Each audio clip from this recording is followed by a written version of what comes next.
Puji Tuhan. Salam sejahtera dalam kasih Tuhan kita Yesus Kristus, sidang jemaat yang dikasihi Tuhan. Kembali pagi hari ini kita akan beribadah kepada Tuhan. Dan hari ini juga kita akan terima perjamuan kudus. Tuhan kita yang besar, yang sudah menebus dosa kita.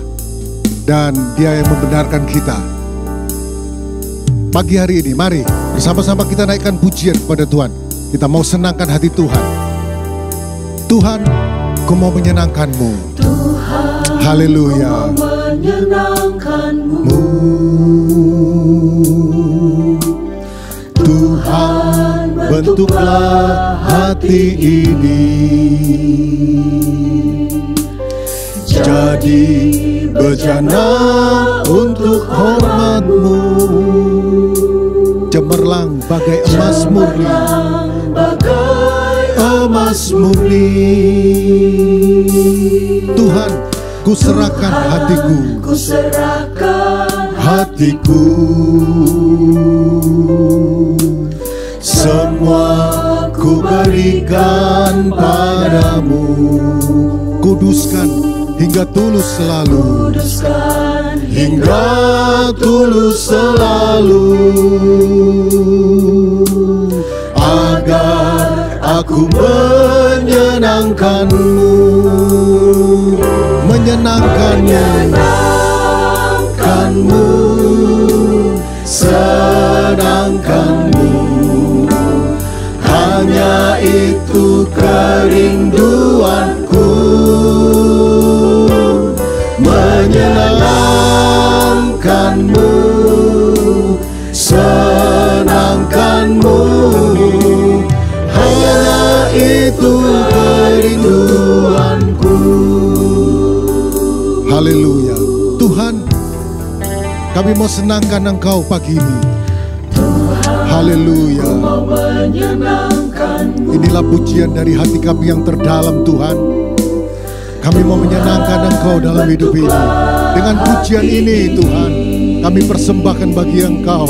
Haleluya. Jadi bejana untuk hormat-Mu, cemerlang bagai emas murni. Tuhan, ku serahkan hatiku. Haleluya. semua Ku berikan padamu. Kuduskan hingga tulus selalu,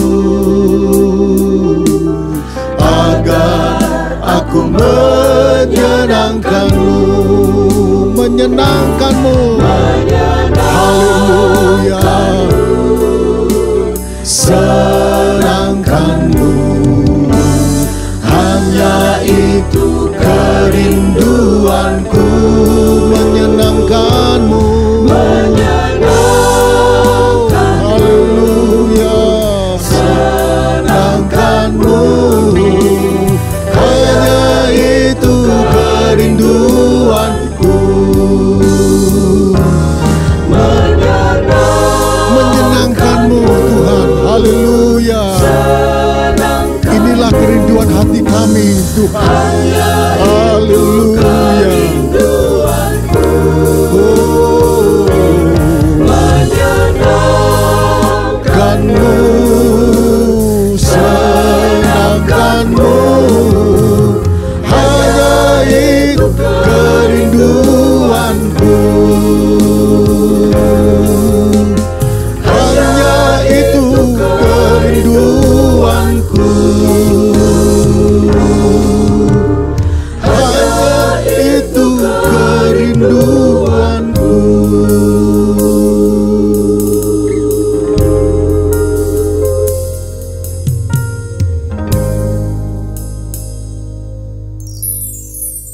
Haleluya, haleluya. Bapa kami yang bertakhta dalam kerajaan sorga, di dalam nama Tuhan Yesus Kristus, kembali lagi kami ya Bapa mengucap syukur di hari yang baru yang Tuhan beri, di mana kami umat-umat-Mu bersekutu, memuji, memuliakan nama Tuhan. Satu kerinduan kami Tuhan, kami rindu menyenangkan hati-Mu, menjadi bejana yang indah, yang memuliakan hati-Mu. Biarlah Engkau disenangkan lewat setiap puji-pujian kami.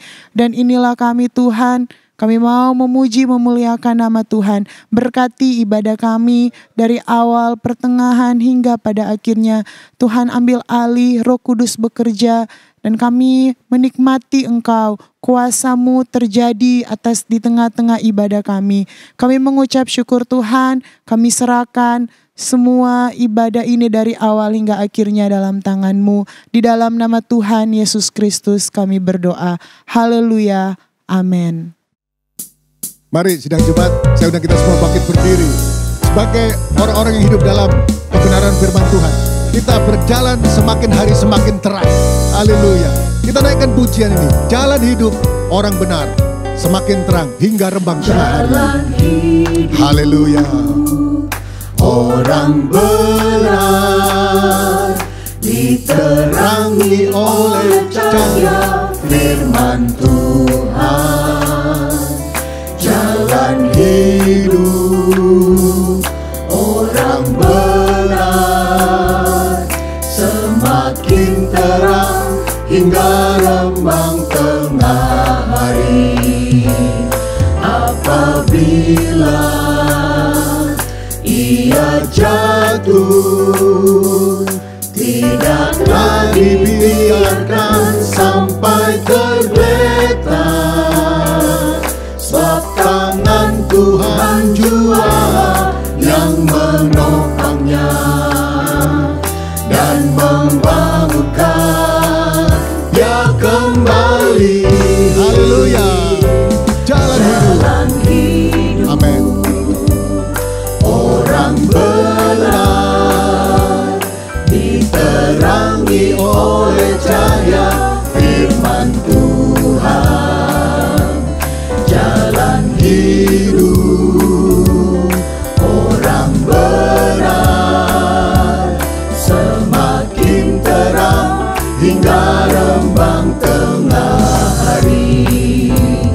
Apabila ia jatuh, tidak dibiarkan sampai tergeletak, dibiarkan sampai tergeletak,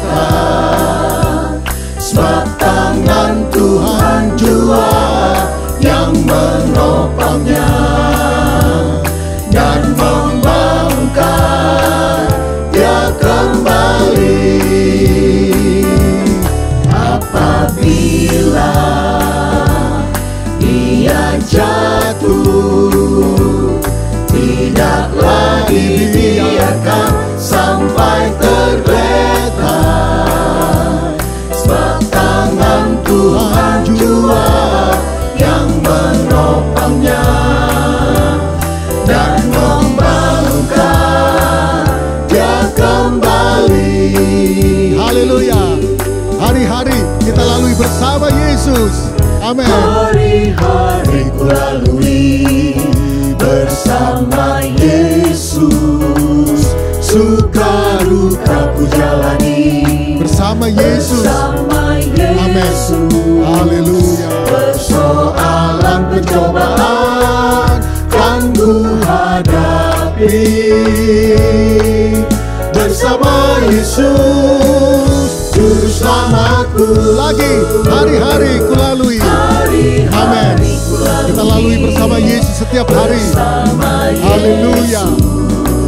Suka duka ku jalani bersama Yesus. Terima kasih Tuhan. Persoalan pencobaan kan ku hadapi bersama Yesus, Juru Selamatku. Haleluya. Lagi hari-hari ku lalui bersama Yesus, suka duka jalani bersama Yesus. Persoalan pencobaan kan ku hadapi bersama Yesus Juru Selamatku. Amin. Tidak pernah kita kecewa iring Yesus. Haleluya. Tak pernah kecewa mengiring Yesus. Tak pernah kecewa, ku serahkan semua, berjalan sertanya, berjalan semakin bahagia. Tak pernah kecewa, kecewa buat selamanya. Tak pernah kecewa, tak pernah kecewa. Kita tidak akan pernah kecewa kalau kita mengiring Yesus. Haleluya. Tak pernah kecewa, ku serahkan semua, berjalan sertanya, semakin bahagia. Tak pernah kecewa buat selamanya. Tak pernah kecewa. Haleluya. Kita tidak akan pernah kecewa. Haleluya. Ada Yesus bersama kita semua. Amin. Kami serahkan semuanya Tuhan, berjalan sertanya, semakin bahagia. Tak pernah kecewa buat selamanya, berjalan sertanya, semakin bahagia. Amin. Tak pernah kecewa buat selamanya. Haleluya. Puji Tuhan. Kita tidak akan pernah kecewa kalau kita terus mengiring Yesus. Haleluya. Puji Tuhan. Sidang jemaat, tetap bangkit berdiri. Kalau ada yang mau duduk, boleh silakan. Tapi mari kita tetap mau memuji Tuhan. Kita naikkan satu pujian lama yang mungkin sudah lama tidak kita nyanyikan. Tabur pagi hari, tabur bibit cinta, kita bawa gandum ke gudang Allah. Haleluya. Tabur pagi hari. Tabur pagi hari, tabur bibit cinta, tabur tengah hari sampai malamlah.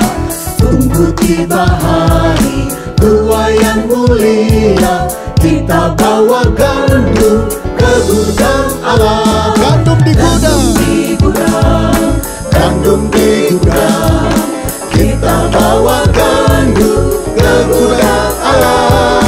Gandum di gudang, gandum di gudang, kita bawa gandum ke gudang Allah. tabur waktu panas, tabur waktu hujan. Jangan takut walau ribut datanglah. Selesai bekerja, masuk perhentian, kita bawa gandum ke gudang Allah. Gandum di gudang, gandum di gudang, kita bawa gandum ke gudang Allah. Gandum di gudang, gandum di gudang, kita bawa gandum ke gudang Allah. Gandum di gudang, Amin. Gandum di gudang, kita bawa gandum kita bawa ke gandum gudang Allah. ke gudang Allah. Gandum di gudang, gandum di gudang, kita bawa gandum ke gudang Allah. Haleluya, haleluya, puji Tuhan, haleluya. Tetap bangkit berdiri, sidang jemaat. Kita akan terima firman Tuhan pagi hari ini. Firman itu yang terus mengajar kita, firman itu yang menuntun kita untuk kita terus hidup dalam kebenaran firman Tuhan. Haleluya. Menaikkan pujian, aku mengasihi Engkau Yesus dengan segenap hatiku. Aku mengasihi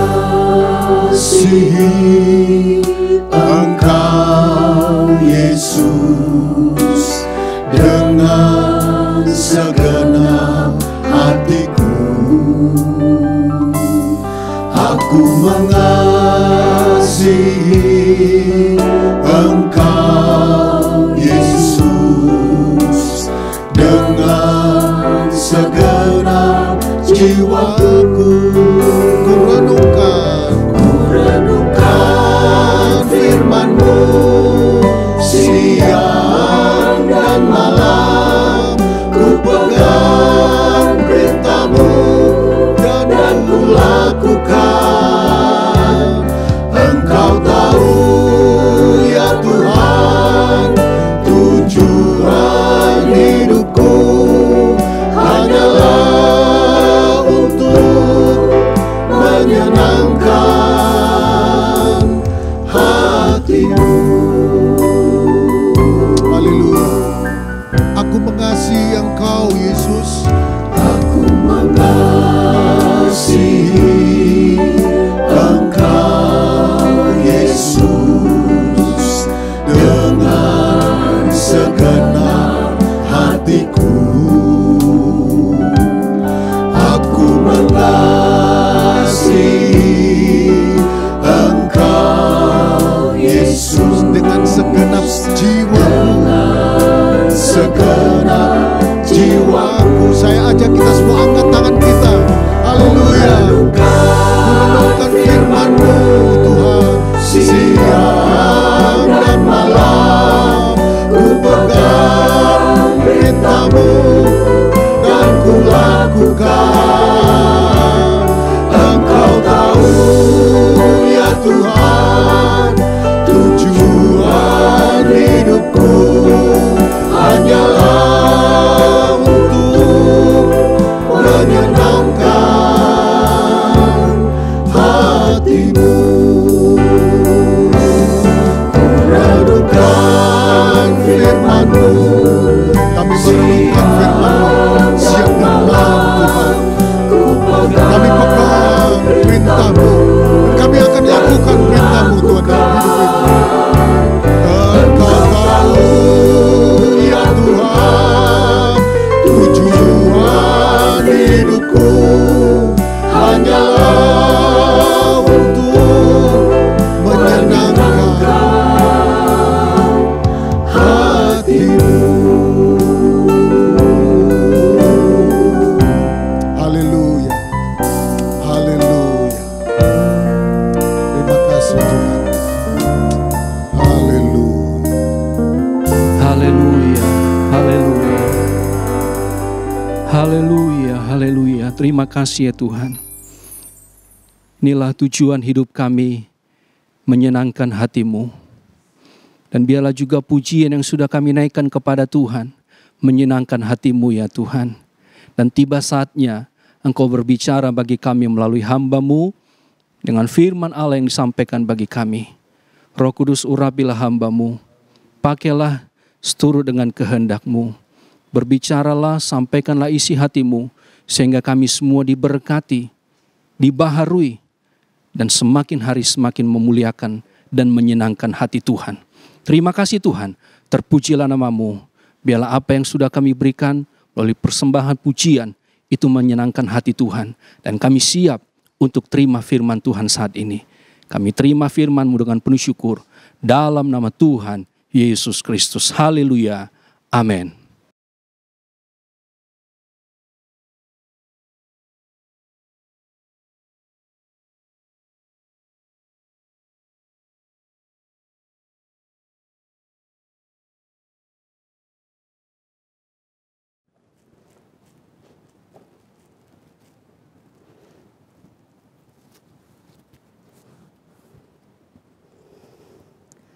Haleluya, bersyukur kita kepada Tuhan, kembali kita boleh datang di rumah Tuhan, kembali kita datang beribadah kepada Tuhan.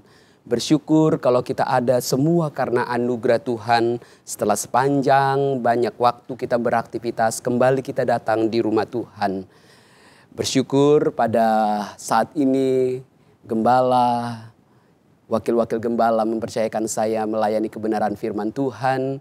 Berterima kasih buat Tuhan juga yang sudah menolong dan memberkati kita semua sehingga kita boleh berbakti beribadah. Baiklah, kita akan dengarkan firman Tuhan pada saat ini. Firman Tuhan pada saat ini terambil di dalam Injil Matius pasal yang ke-13 ayat 24 sampai yang ke-30. Adapun tema pada saat ini yaitu tentang perumpamaan tentang lalang di antara gandum. Injil Matius pasal 13 ayat 24 sampai yang ke-30 saya akan bacakan bagi kita sekalian. Perumpamaan tentang lalang di antara gandum. Yesus membentangkan suatu perumpamaan lain lagi kepada mereka, katanya, hal kerajaan sorga itu seumpama orang yang menaburkan benih yang baik di ladangnya. Tetapi pada waktu semua orang tidur, datanglah musuh menaburkan benih lalang di antara gandum itu lalu pergi. Ketika gandum itu tumbuh dan mulai berbulir, nampak jugalah lalang itu. Maka datanglah hamba-hamba tuan ladang itu kepadanya dan berkata, Tuan, bukankah benih baik yang Tuan taburkan di ladang Tuan? Dari mana lalang itu? Jawab tuan itu, seorang musuh yang melakukannya. Lalu berkatalah hamba-hamba itu kepadanya, jadi maukah Tuan supaya kami pergi mencabut lalang itu? Tetapi ia berkata, jangan, sebab mungkin gandum itu ikut tercabut pada waktu kamu mencabut lalang itu. Biarkanlah keduanya tumbuh bersama-sama sampai waktu menuai. Pada waktu itu aku akan berkata kepada para penuai, kumpulkanlah dahulu lalang itu dan ikatlah berkas-berkas dahulu lalang itu dan berkas-berkas untuk dibakar. Kemudian kumpulkanlah gandum itu ke dalam lumbungku. Bapak, Ibu, saudara-saudari yang dikasihi Tuhan, di dalam perjanjian lama Allah mempergunakan berbagai macam cara untuk berbicara kepada umatnya. Tetapi di dalam perjanjian baru Allah mengambil rupa sebagai manusia, yakni Tuhan Yesus Kristus, dan dalam pelayanannya kurang lebih 3,5 tahun, ia berbicara kepada murid-murid, kepada pendengar, kepada audien, dan kepada banyak orang. Tetapi dalam menyampaikan kebenaran firman Allah, Tuhan Yesus diantaranya menggunakan perumpamaan-perumpamaan. Perumpamaan ini adalah dikatakan penggambaran ataupun persamaan seperti terhadap benda, persamaan terhadap personal, kemudian persamaan terhadap yang lain yang isi muatannya mengungkapkan kebenaran. Meskipun dalam mengungkapkan kebenaran ada di antaranya berupa kecaman, ada berupa motivasi, ada berupa nasihat. Tetapi saat kita membaca firman Tuhan saat ini, perumpamaan ini menceritakan tentang pemerintahan kerajaan Allah di dalam dunia. Karena kalau kita baca selanjutnya di dalam Matius pasal 13 ayat 36, setelah pendengar yang lain pulang, maka murid-murid menanyakan maksud tersebut. Di ayat 36, maka Yesus pun meninggalkan orang banyak itu lalu pulang. Murid-muridnya datang dan berkata kepadanya, jelaskanlah kepada kami perumpamaan tentang lalang di ladang itu. Murid-murid ingin mengerti lebih dalam tentang maksud, muatan, isi daripada perumpamaan itu. Dan Yesus menjelaskan penabur benih itu adalah Yesus sendiri. Benih gandum itu adalah bicara tentang penggambaran anak-anak kerajaan Allah. Ladang itu adalah dunia ini, benih lalang itu adalah anak-anak si jahat. Nah, kalau kita lihat selanjutnya dikatakan di situ benih gandum. Nah, benih gandum adalah penggambaran dari anak-anak kerajaan Allah. Di dalam Lembaga Alkitab Indonesia dijelaskan, di situ dikatakan dalam ayat 24, Yesus membentangkan suatu perumpamaan lain lagi kepada mereka, katanya, hal kerajaan sorga seumpama orang yang menaburkan benih yang baik di ladangnya.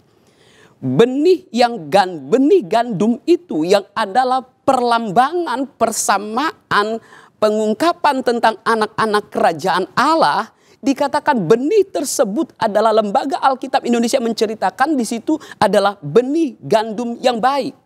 Tetapi di dalam terjemahan yang lain dikatakan benih gandum yang di dalam benih itu sudah ada potensi kehidupan, sudah ada nilai kehidupan, sudah ada kecenderungan untuk hidup. Tetapi untuk hidup berproduktivitas, karena benih gandum itu adalah ada nilai kehidupan yang bermuara, yang tujuannya nanti harus berproduktivitas, yang harus menghasilkan. Tetapi dia masih benih.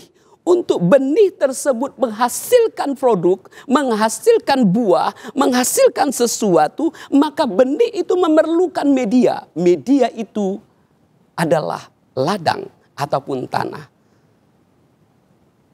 Bicara ladang dan tanah adalah tentang dunia ini.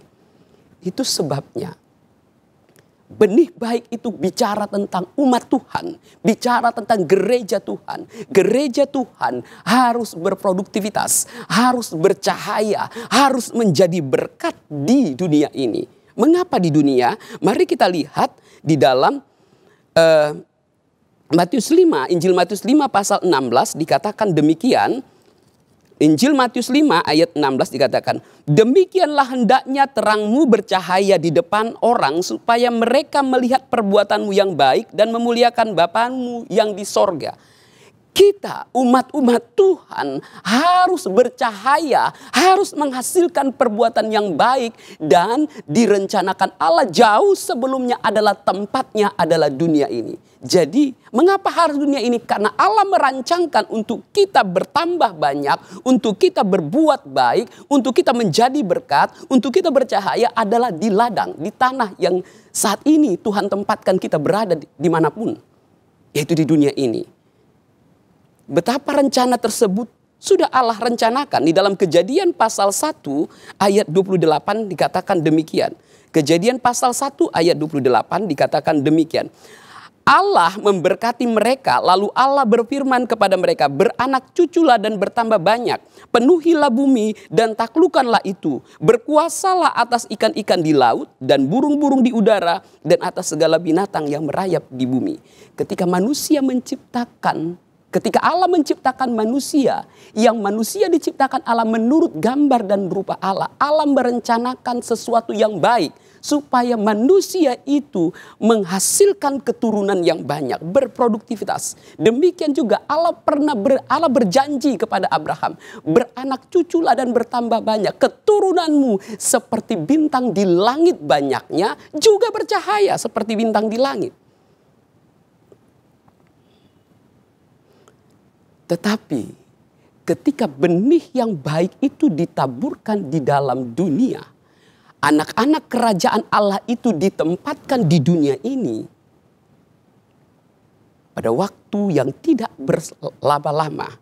Dalam perumpamaan ini ada oknum lain, ada penabur benih yang lain, tetapi bukan benih gandum, tetapi benih itu ada benih ilalang, ditaburkan juga di ladang yang sama, berdampingan dengan benih gandum ditaburkan. Nah, mari kita lihat kembali, di situ dikatakan benih itu adalah lalang. Lalang penggambaran daripada anak-anak dari si jahat, sedangkan penabur benih ilalang itu, benih lalang itu adalah iblis. Bapak, Ibu, saudara-saudari yang dikasihi Tuhan, lalang itu penggambaran, digambarkan seperti anak-anak si jahat yang menaburkan adalah iblis. Menurut Lembaga Alkitab Indonesia dikatakan di situ lalang menyerupai dengan gandum. Tetapi terjemahan yang lain, lalang itu adalah rumput liar yang secara fisik menyerupai gandum. Tetapi ada terjemahan lain yang lebih lagi spesifik untuk menjelaskan tentang yang menyerupai pohon gandum yang adalah lalang dalam Lembaga Alkitab Indonesia dituliskan di situ.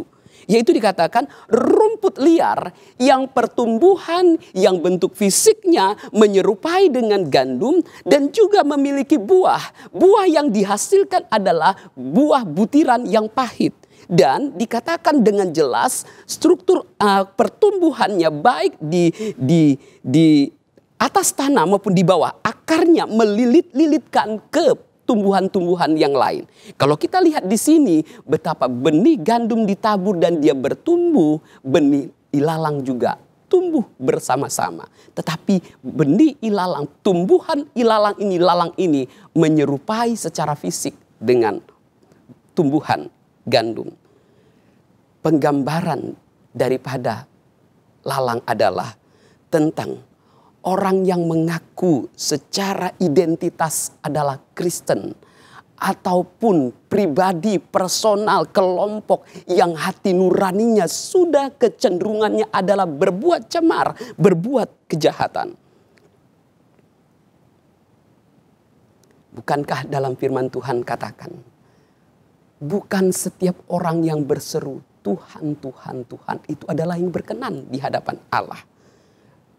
Bukan setiap orang yang melakukan mujizat selalu itu berkenan di hadapan Allah. Tetapi mari kita lihat di bagian yang lain bahwa tumbuhan lalang ini menyerupai gandum, sama secara fisik seperti pohon. Secara fisik tumbuhan gandum itu sama secara fisik menyerupai. Tetapi rupanya dalam penyerupaan tersebut ada buah yang dihasilkan, buah yang pahit. Yang itu bisa dibedakan waktu masa menuai nanti. Waktu masa menuai itu ada bicara tentang di akhir zaman ini. Kita akan melihat dari hasilnya. Tetapi ada pribadi-pribadi, ada kelompok-kelompok orang-orang yang secara identitas dia sepertinya pengikut Kristus, tetapi dia menolak kehadiran Kristus sebagai juru selamat. Itu sebabnya ilalang dan gandum tumbuh bersama-sama. Kemudian banyak orang bertanya, ada juga mungkin dalam pertanyaan benak, mengapa Tuhan mengizinkan gandum dan ilalang hidup berdampingan?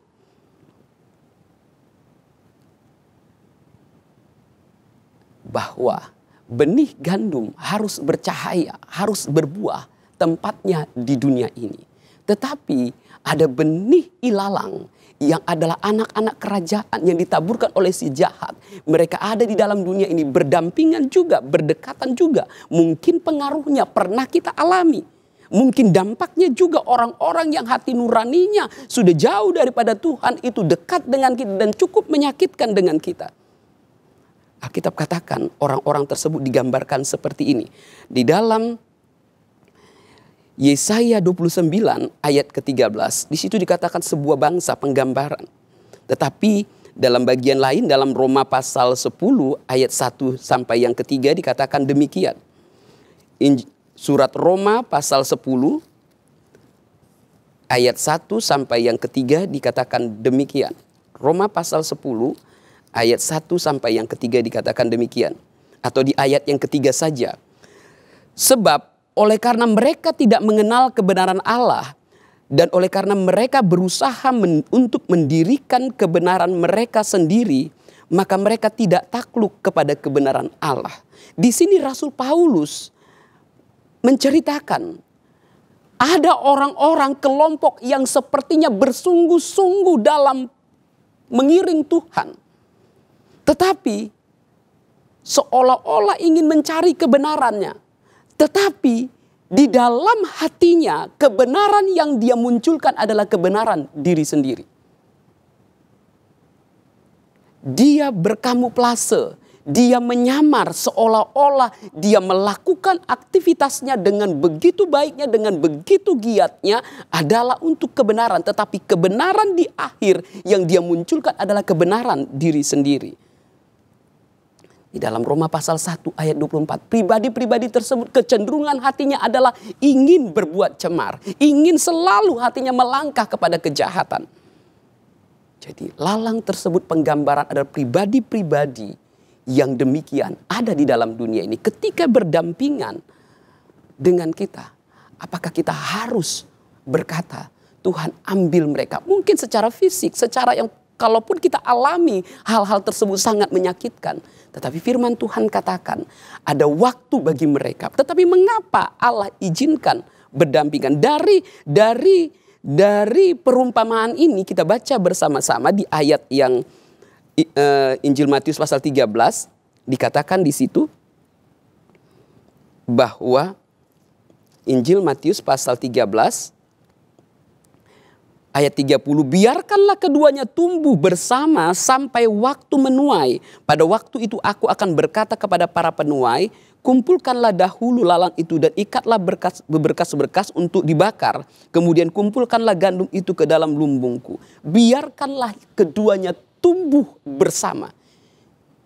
Di dunia ini Allah menabur kita, Allah menempatkan dimanapun kita berada untuk berproduksi. Karena kita adalah benih kerajaan Allah. Benih itu adalah kecenderungannya menghasilkan buah. Tetapi di dalam ladang itu, di dalam dunia ini ada oknum yang lain menaburkan benih yang jahat, lalang, yang menyerupai dengan gandum. Kita harus berdampingan. Tetapi kita dalam berdampingan tersebut, keharusan bagi gereja Tuhan adalah bertumbuh bersama. Sampai masa Tuhan mengambil daripada lalang itu. Jika kita tidak bertumbuh, maka lalangnya akan menghimpit. Jadi bagaimana untuk kita menang? Solusinya adalah gandum, tumbuhan gandum itu untuk terus bertumbuh. Tetapi mengapa kita harus Tuhan izinkan berdampingan? Salah satu contoh untuk kita lihat adalah di dalam Keluaran pasal 1 ayat 12. Meskipun berdampingan, kita tidak boleh menyalahkan Tuhan. Kita tidak boleh menyerah dengan keadaan tersebut. Karena Tuhan sudah merencanakan dunia ini adalah tempat sebagai benih untuk kita menghasilkan buah. Di dalam Keluaran pasal 1 ayat yang ke-12 dikatakan demikian. Ini bicara tentang bangsa Israel dalam perbudakan. Tetapi makin ditindas, makin bertambah banyak dan berkembang mereka. Sehingga orang merasa takut kepada orang Israel itu. Lalu dengan kejam orang Mesir memaksa orang Israel bekerja. Dan memahitkan hidup mereka dengan pekerjaan yang berat. Yaitu mengerjakan tanah liat dan batu bata. Dan berbagai pekerjaan di padang, yang segala pekerjaan dengan kejam dipaksakan orang Mesir kepada mereka itu. Semakin ditindas, semakin berkembang bangsa Israel. Mereka ditindas, ditekan dengan harapan ketika mereka pria-pria ditekan, ditindas. Mereka pulang, mereka lelah, mereka tidur, tidak akan menghasilkan produktivitas lagi. Tetapi faktanya, meskipun dihimpit, meskipun ditekan, meskipun ditindas, dan mereka harus berdampingan dengan Mesir yang adalah penggambaran tentang anak-anak daripada si jahat itu. Penggambaran tentang kuasa kegelapan itu. Penggambaran tentang si iblis itu yang menekan, yang menindas, bahkan semakin seperti memahitkan, menambahkan lagi pekerjaan yang lebih rumit, lebih sulit lagi. Secara fisik sangat tertekan. Tetapi ketika ditindas, bukan berarti mereka lemah. Bukan berarti mereka putus asa. Bukan berarti mereka tidak bisa berproduksi lagi. Bukan berarti mereka tidak bisa bertambah-tambah. Tetapi Alkitab mencatat bahwa semakin ditekan, semakin ditindas, maka semakin berkembang, semakin bertambah penduduk Israel. Dan itu membuat Mesir dan Raja Mesir mengalami ketakutan. Jadi mengapa Tuhan izinkan kita ada di dunia ini? Tuhan sudah berencana jauh-jauh sebelumnya. Dunia adalah tempat untuk kita berbuah. Tetapi fakta menyatakan, di keseharian ada orang-orang di sekitar kita yang tidak bisa kita tampik, yang tidak bisa kita usir, yang tidak bisa kita tendang, begitu katakanlah demikian, untuk tidak bersama dengan kita. Tetapi anak-anak kerajaan si jahat itu ada berdampingan dengan kita. Ketika berdampingan dengan kita, haruskah kita menyerah karena kita berdampak sepertinya ditekan, sangat tertindas? Apakah kita menyerah? Dia harus bertumbuh. Teladanilah bangsa Israel. Semakin ditekan, semakin bertambah-tambah. Bagaimana tumbuhan gandum yang adalah gambaran dari gereja Tuhan, yang adalah gambaran dari anak-anak Tuhan, yang adalah anak-anak kerajaan Allah itu hidup berkemenangan, hidup berproduktivitas, hidup berbuah. Mari kita lihat. Di dalam Matius pasal 13 dikatakan ayat yang ke-30 kembali. Injil Matius pasal 13 ayat yang ke-30 dikatakan demikian. Biarkanlah keduanya tumbuh bersama sampai waktu menuai. Benih gandum tumbuh, benih ilalang juga tumbuh bersama-sama. Lihat peragaan tangan saya. Benih gandum tumbuh, benih ilalang juga tumbuh. Jika benih ilalang semakin meninggi, kita stop untuk bertumbuh, maka kita akan ditekan. Jadi bagaimana gereja Tuhan menang? Kita harus fokus kepada pertumbuhan. Karena untuk membuktikan untuk kita berkemenangan adalah dari hasil buahnya lah kita akan menang.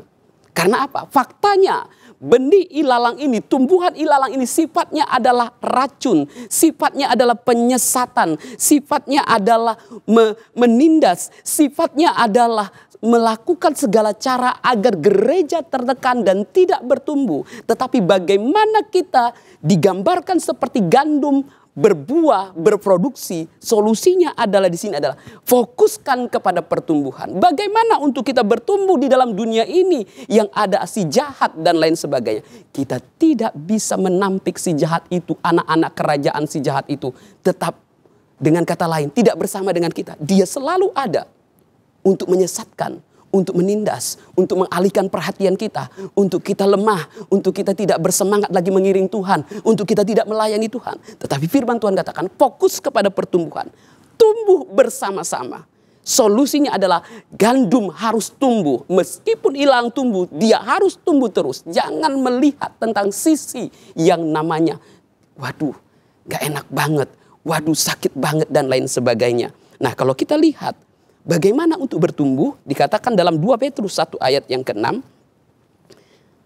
Di tengah dunia ini yang ada tindasan, ada tekanan. Dan itu bisa datang dari kuasa-kuasa kegelapan lewat situasi, lewat orang-orang yang selalu hati nuraninya kecenderungan kepada kejahatan. Maka kita lihat di dalam 2 Petrus pasal 1 dikatakan demikian.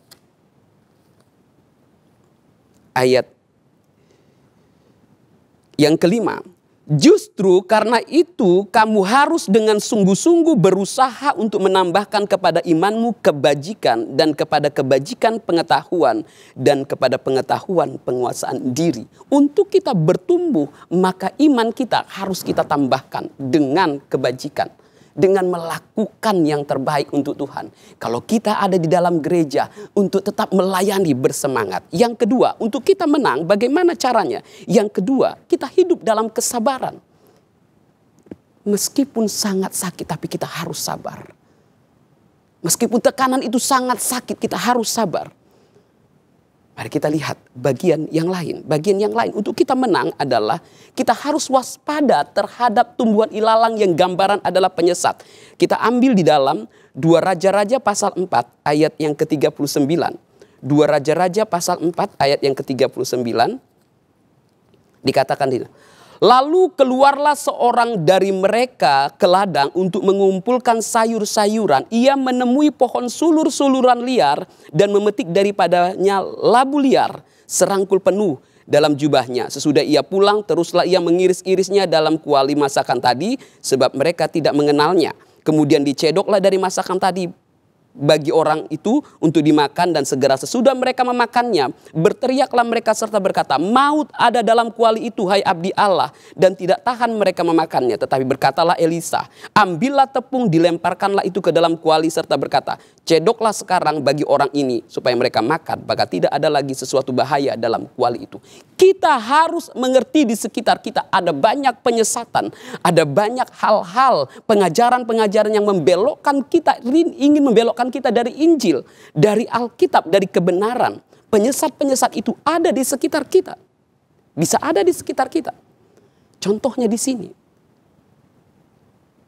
Ada abdi Allah. Dia mau menjamu di dalam rumahnya, ada tamu, nabi-nabi yang datang. Dia mengambil pumpkin, dia mengambil labu, sepertinya labu bisa dimakan karena menyerupai labu yang pumpkin itu, seperti pumpkin itu, labu itu menyerupai seperti pumpkin. Dia ambil, dia potong-potong dan dia masak. Ketika dia masak, dia rasa rupanya itu adalah pahit, sangat memanaskan bagi lidahnya dan tenggorokannya, mengandung racun. Itu sebabnya di akhir zaman perlu kita mewaspadai pengajaran-pengajaran yang datang kepada kita. Nasihat-nasihat yang datang kepada kita. Apakah ingin mengalihkan perhatian kita kepada Tuhan, kepada kebenaran, menjauhkan kita kepada kebenaran? Ada banyak penyesatan. Itu sebabnya ilalang adalah gambaran daripada penyesat. Di akhir zaman akan datang penyesat-penyesat yang dampaknya itu membuat kandas iman. Siapakah yang kandas imannya? Salah satunya adalah murid Yesus, Yudas. Karena mengejar, memburu uang, maka kandaslah imannya. Dia mati, bunuh diri. Ada banyak lagi orang yang mundur karena penyesat-penyesat. Ada juga dalam 2 Timotius 3 ayat yang ke-6 dikatakan di situ.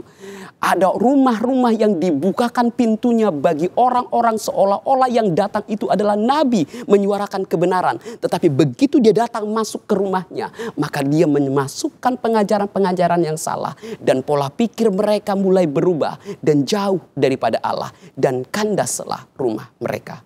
Hancurlah rumah rohani mereka. Artinya, waspadai di sekitar kita.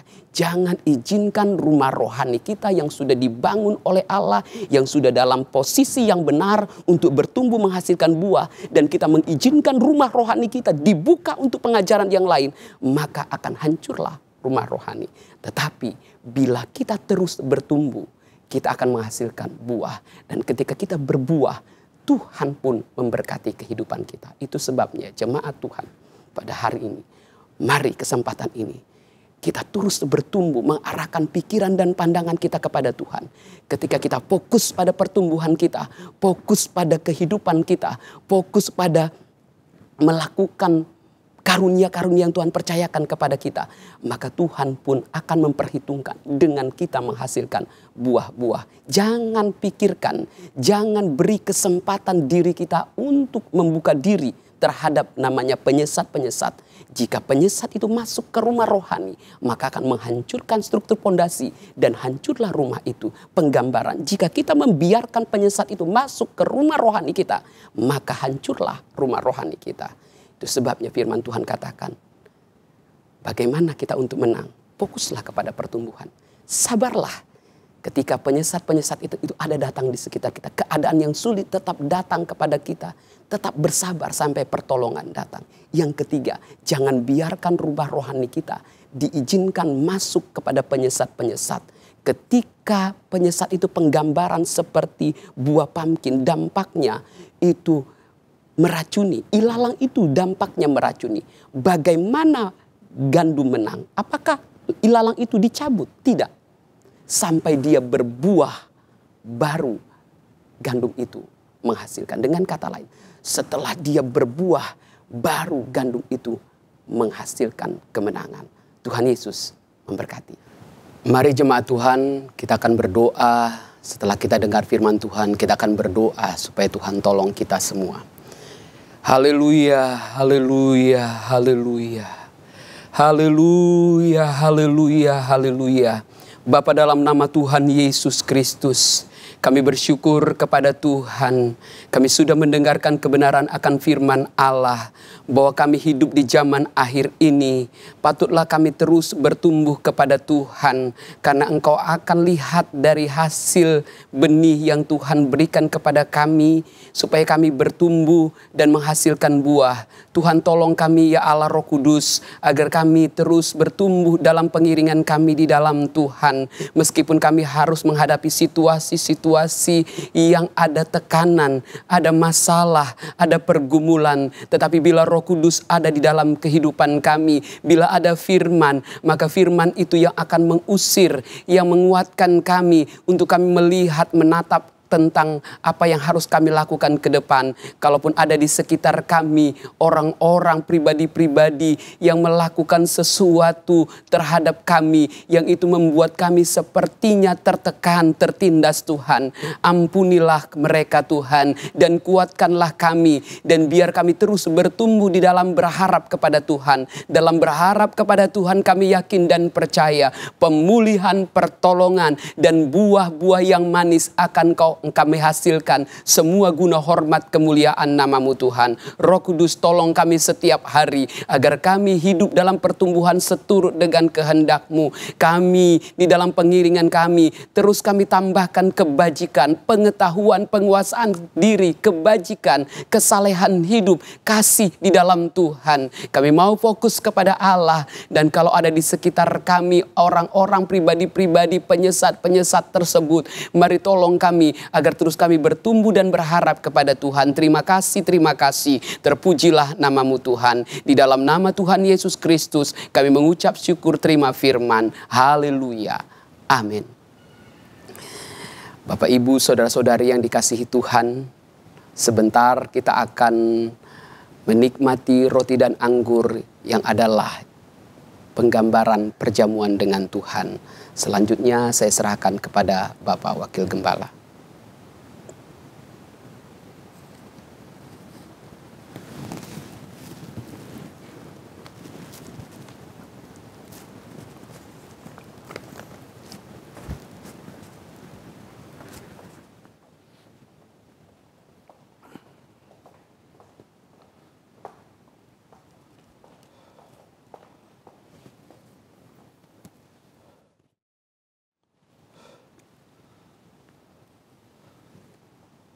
Sebelum kita masuk dalam perjamuan Tuhan, saya undang saudara-saudara sekalian berdiri, kita akan masuk ke dalam doa.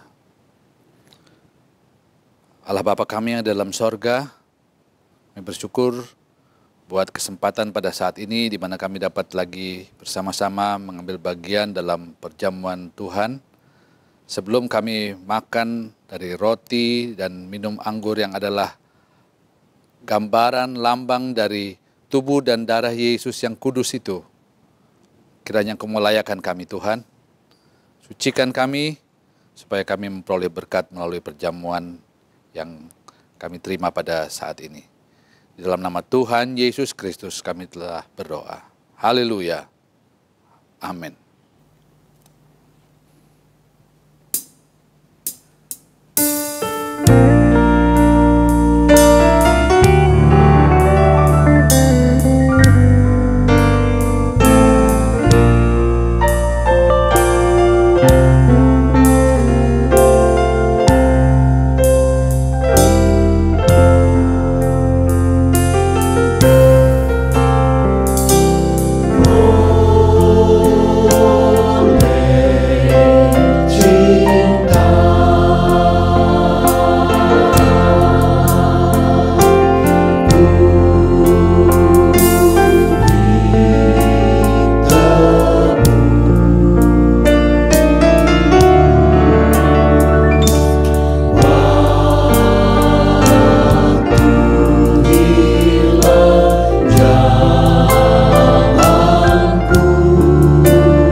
Makan dari roti ini, saya akan membacakan ayat dari firman Allah. Sebab apa yang telah kuteruskan kepadamu, telah aku terima dari Tuhan, yaitu bahwa Tuhan Yesus pada malam waktu ia diserahkan, mengambil roti, dan sesudah itu ia mengucap syukur atasnya. Ia memecah-mecahkannya dan berkata, inilah tubuhku yang diserahkan bagi kamu. Perbuatlah ini menjadi peringatan akan aku. Dengan mengucap syukur dalam nama Tuhan Yesus Kristus, kita makan bersama-sama. Haleluya.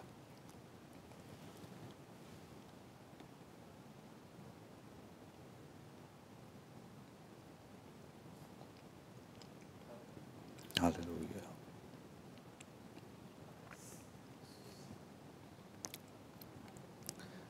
Demikian juga ia mengambil cawan sesudah makan lalu berkata, Cawan ini adalah perjanjian baru yang dimeteraikan oleh darahku. Perbuatlah ini setiap kali kamu meminumnya menjadi peringatan akan daku. Sebab setiap kali kamu makan roti ini dan minum cawan ini, kamu memberitakan kematian Tuhan sampai Ia datang. Dalam nama Tuhan Yesus Kristus kita minum.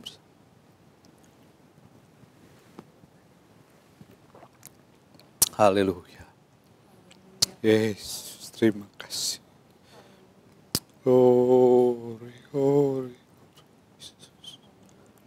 Haleluya, haleluya. Terima kasih Tuhan, terima kasih. Terima kasih.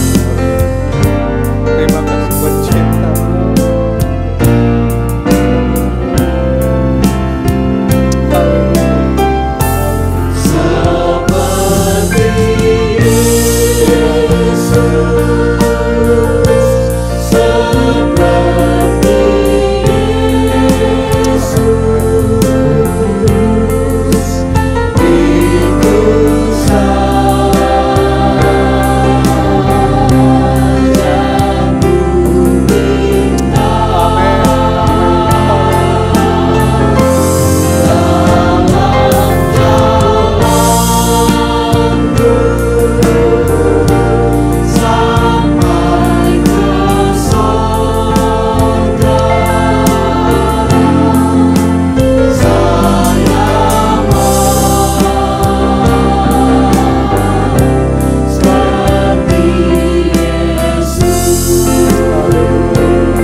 Kiranya sepanjang hidup kami, selama kami masih hidup dalam dunia ini, Tuhan, Kau memberikan ke kami kekuatan untuk dapat hidup menurut firman-Mu. Roh Kudus berikan kami kekuatan. Jaga dan pelihara kami, supaya kami tetap hidup suci di hadapan-Mu. Terima kasih Tuhan Yesus. Terima kasih buat ibadah pada saat ini, dan Kau akan menyertai kami dari hari-hari yang akan datang. Nama-Mu dibesarkan dan permuliakan. Terima kasih Tuhan Yesus.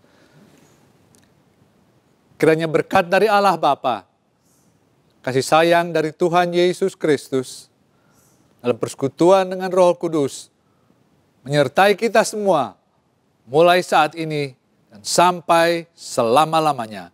Di dalam nama Tuhan Yesus Kristus. Haleluya. Dan bersama-sama kita katakan, amin.